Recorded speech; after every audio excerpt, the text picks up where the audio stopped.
Ազգային ժողովի մեծարգո նախագահ, հարգելի գործընկերներ, քննարկում ենք դատական օրենսգրքում փոփոխություններ կատարելու մասին նախագիծը եւ ասել, որ այս նախագիծը կամ նախագծի գաղափարը մենք քննարկել ենք տարիներ, կնշանակի ոչինչ չասել։ Ինչու է կարևոր այս նախագիծը? Դատական իշխանության առողջացման կարևորության մասին մենք խոսել ենք երկար եւ ըստ էության դրա համար հիմնական գործիքը դատավորների նկատմամբ կարգապահական վարույթներ հարուցելն է եւ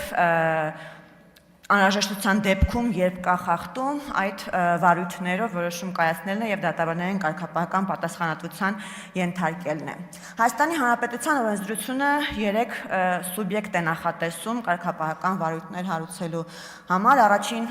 սուբյեկտը հենց դատավորների էթիկայի եւ կարգապահական հարցերի հանձնաժողովն է, երկրորդը արդարադատության նախարարն է, երրորդը որոշ դեպքերում, որոշ բացառիկ դեպքերում կոռուպցիայի կանխարգելման հանձնաժողովն է։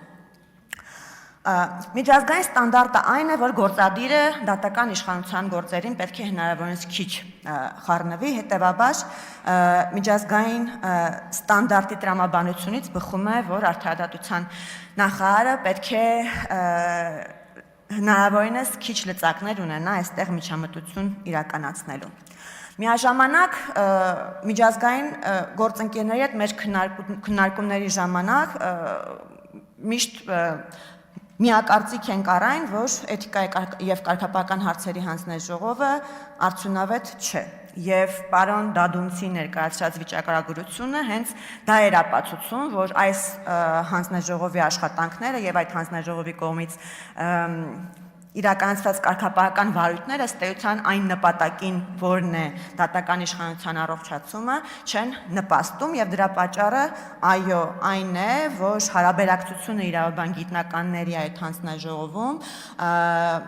դատավոր եւ իրավաբան գիտնականների հարաբերակցությունը խիստ անհամաչափ է։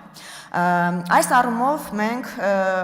նաեւ Վենետիկի հանձնաժողովի կարծիքն ենք հայցել եւ ստացել եւ Վենետիկի հանձնաժողովը նույնպես նշում է, որ այն դեպքերում, երբ նմանատիպ հանձնաժողովներում դատավորների թիվը այնքան շատ է, որ հնարավոր բալանս, արդյունավետ բալանս հնարավոր չի լինում ապահովել, այդտեղ մենք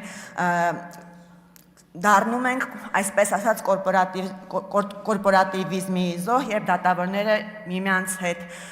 կորպորատիվ շահեր սպասարկելու շրջանակներում ըստ էության իրենց ֆունկցիան այն է դատական իշխանության առողջացումը կարգապահական վարույթների միջոցով չեն կատարում։ Հետևաբար եւ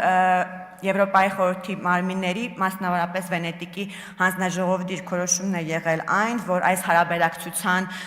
մեծացումը, բալանսավորումը շատ կարևոր է եւ իրավաբան գիտնականների թվաքանակը այս հանձնաժողովում պետք է ավելանա։ Այստեղ պարոն Եղոյանի հարցին ի պատասխան, թե ինչու մենք ավելի շատ չենք ավելացնում իրավաբան գիտնականների քանակը, քան այս նախագծով է նախատեսված, իսկ մեր նախագիծը սահմանում է 6 դատավոր եւ 5 իրավաբան գիտնական հարաբերակցությունը, պետք է ասեմ, որ նաեւ մեկ այլ միջազգային ստանդարտ կա այս առումով եւ Եվրոպայի դատավորների խորհրդատվական խորհուրդը հստակացում է, որ դատավորների վերաբերյալ որոշումներ կայացնող մարմիններում դատավորների եւ իրավաբան գիտնականների թիվը կամ պետք է լինի հավասար, կամ դատավորները պետք է առավել լինեն թվով։ Հետևաբար այս առումով էլ մենք միջազգային ստանդարտներին պետք է բավարարենք, որ նաև այդպիսով չխաթարվի դատական իշխանության անկախությունը։ Ես պետք է նշեմ, որ այս թեմայի շուրջ արտահայտվել է նաև Եվրոպայի խորհրդի խորհրդանական վեհաժողովը իր վերջին բանաձևում Հայաստանի Հանրապետության